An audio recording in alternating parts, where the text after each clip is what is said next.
Namaskar, my dear friends. I am going to give you a very wonderful video about sayings of Papa Ramdas. That is Swami Ramdas of Anandashram, Kanagad, Kerala. Swami Ramdas was blessed by Maharishi Ramana, and as a result of Bhagwan's blessing, Swami Ramdas entered into Sahaja Samadhi, the highest level of spirituality. So let us go through the sayings of the heading is ignorance.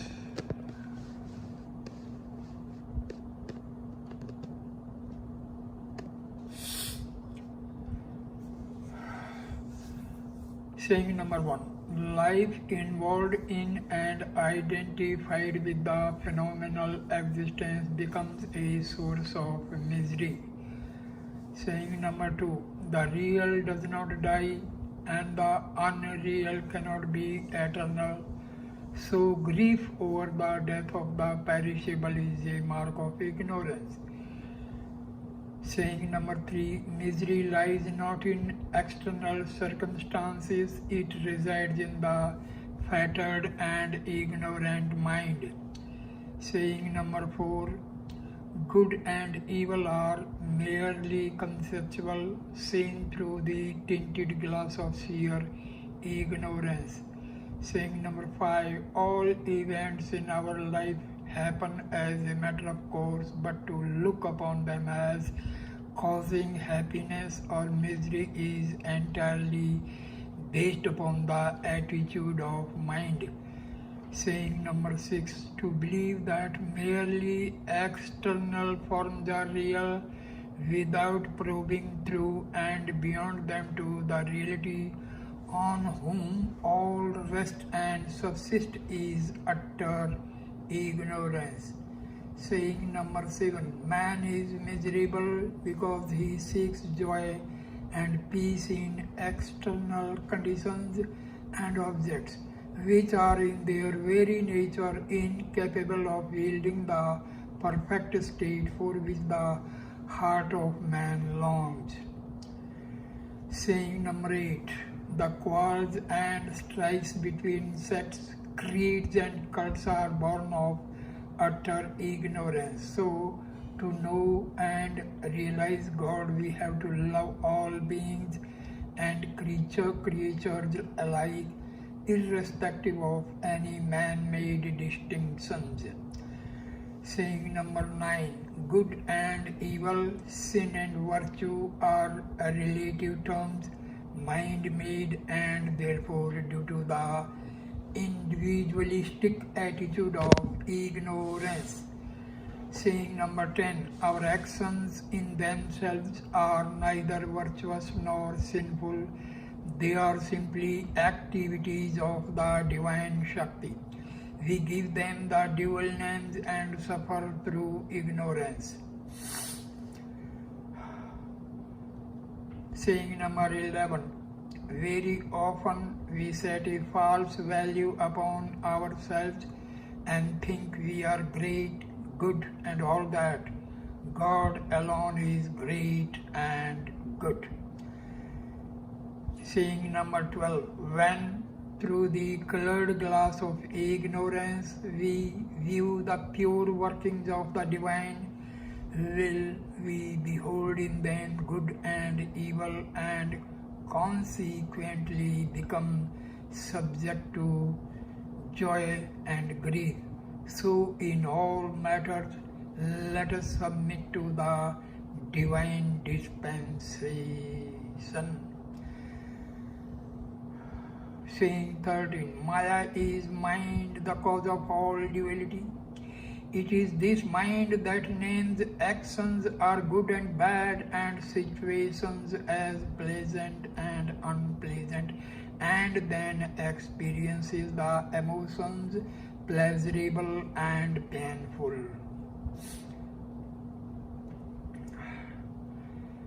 Next heading is ego sense. Saying number 14, when a man is free from the clutches of the ego and its desires in whatever field of activity he may be engaged, karma cannot bind him. Saying number 15, the ego sense is individual consciousness in which a man thinks that he is a mere body formed out of the 5 elements and that he is the doer as a separate jiva. Saying number 16, to be engaged in the activities of Prakriti and still enjoy the bliss of Atman is possible when the idea of I and mine has been totally given up.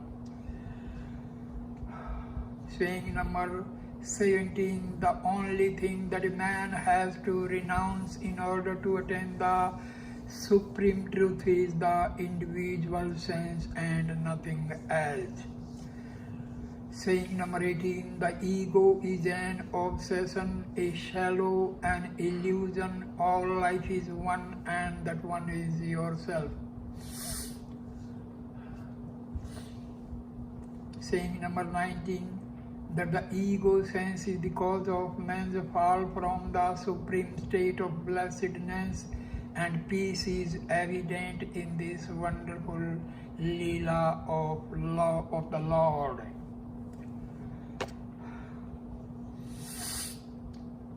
Saying number 20, to be conscious always that our individual life is only a thing of play, while in reality we are the ever-free, all-blissful and omnipresent spirit or truth is to be free from egoism. Saying number 21, do not forget the truth that nothing here belongs to you. All, including yourself, belong to the Supreme Lord of the universe. The sense of possession is one of the main characteristics of the ego sense.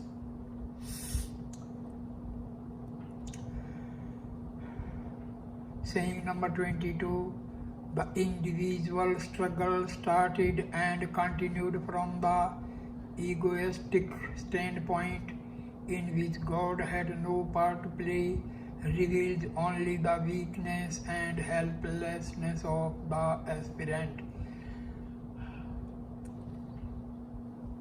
Saying number 23, give up the individual I. God only is and He is all. Even your sadhanas are not yours.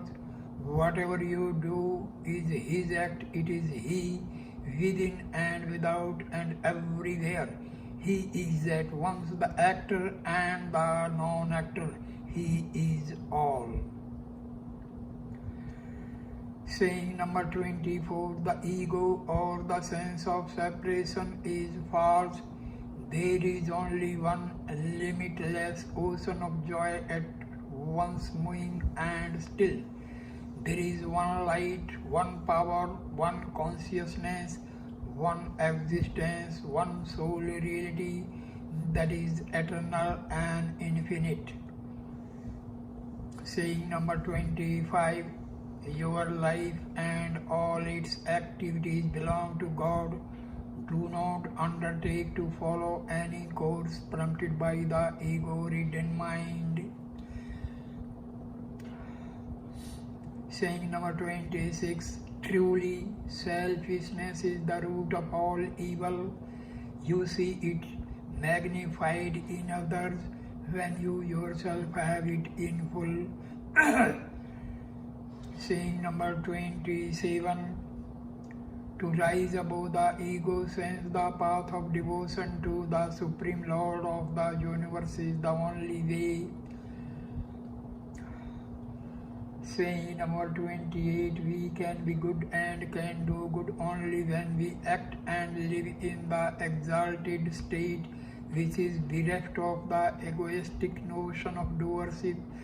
Real good flows out of us only when we have transcended the individual sense and have come to dwell in the supreme and universal consciousness of God.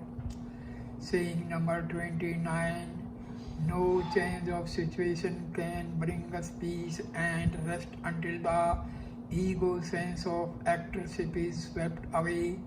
When we have realized that God's will alone works in all beings and that the individual ownership of action is false, eternal, external circumstances and situations cannot affect us.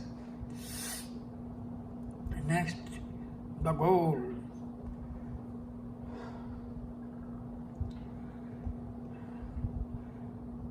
Saying number 30, live for the sake of the great truth that dwells within you.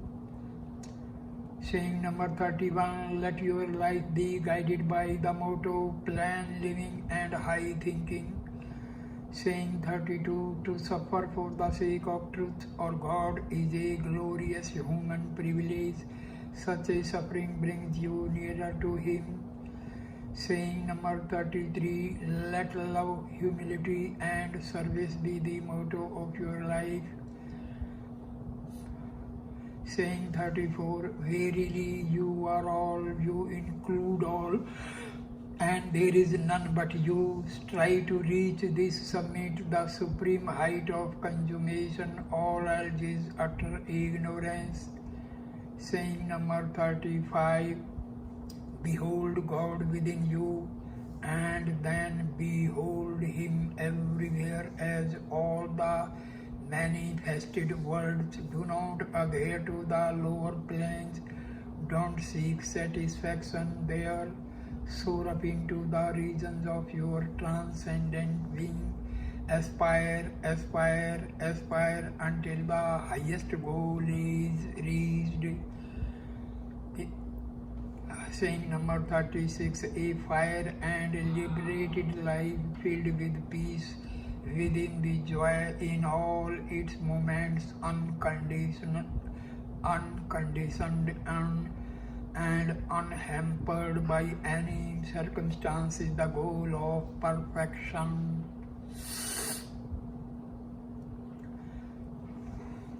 Saying number 37, knowledge is the foundation, karma is the upper structure, and bhakti is the dome.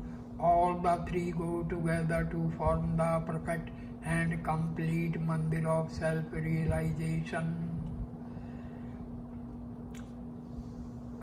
Saying number 38, behold God as all and still be His child and servant. You are at once He and His child. God is His own devotee. He is a mystery, but a revealed mystery, revealed in love and joy. Saying number 39, joy and grief, gain and loss, success and failure, virtue and sin are all mind-made. Supreme, everlasting joy is the only reality.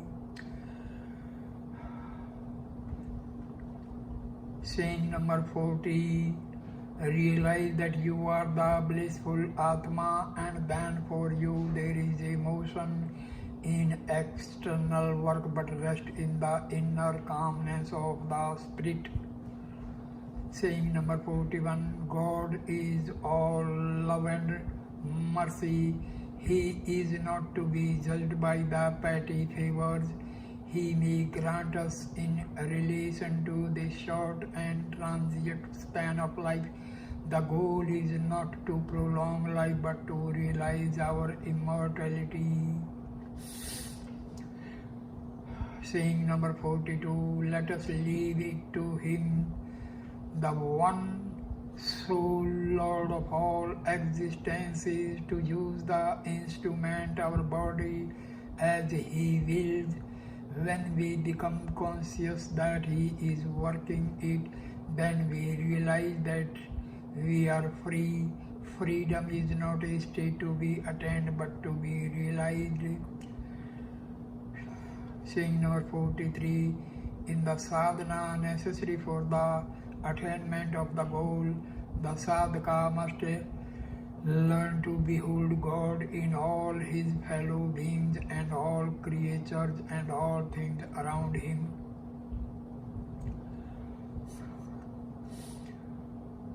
Saying number 44, self-effacement is for him who, having become like a drop, one with the infinite ocean of existence, play thereafter the part of the Lord's servant or child.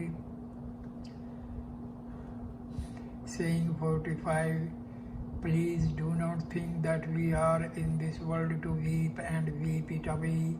For all alike, life is a flight and a struggle.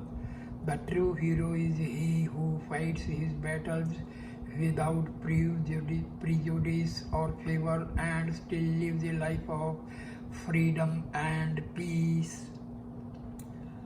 Saying number 46, to possess a heart full of love and then to live a life selfless, free and cheerful is the goal of life. Saying number 47, the Anand of pure Jnana and the Anand of Prabhakti are the same. The one is enjoyed in the inactive aspect of God, while the other in his active one. Saying number 48, indeed there is no life greater than that which is devoted to the service of God in humanity. The vision of God in the universe and beyond is the basis for this glorious life.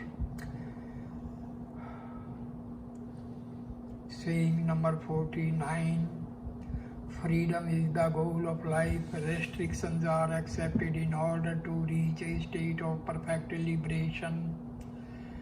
Saying number 50, in the first place we ought to possess a clear conception of the goal we have to attain. Then we must adopt the proper means to that end. Metaphysics is different from realization.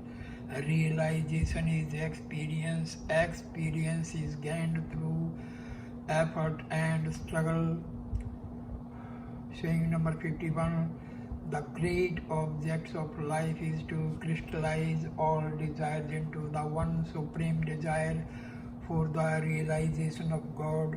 In the fulfillment of this supreme desire, all other desires will be automatically realized.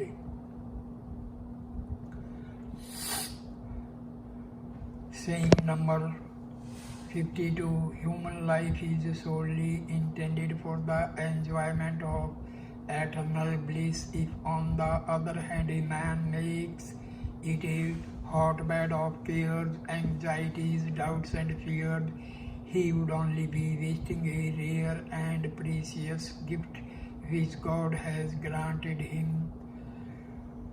Saying number 53, earn and enjoy the bliss of immortality. Make that your aim and goal before everything else.